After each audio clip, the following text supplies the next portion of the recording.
So, ayan guys, ang finishing touch ay nilagay ko yung natirang minced garlic. Yan.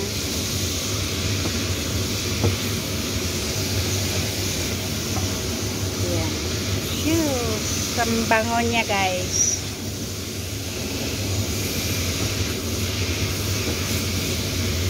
Ayo.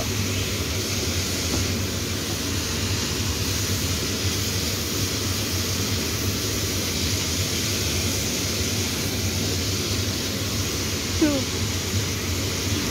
10:15 na guys ng gabi. So, naluto na yung kanilang pagkain.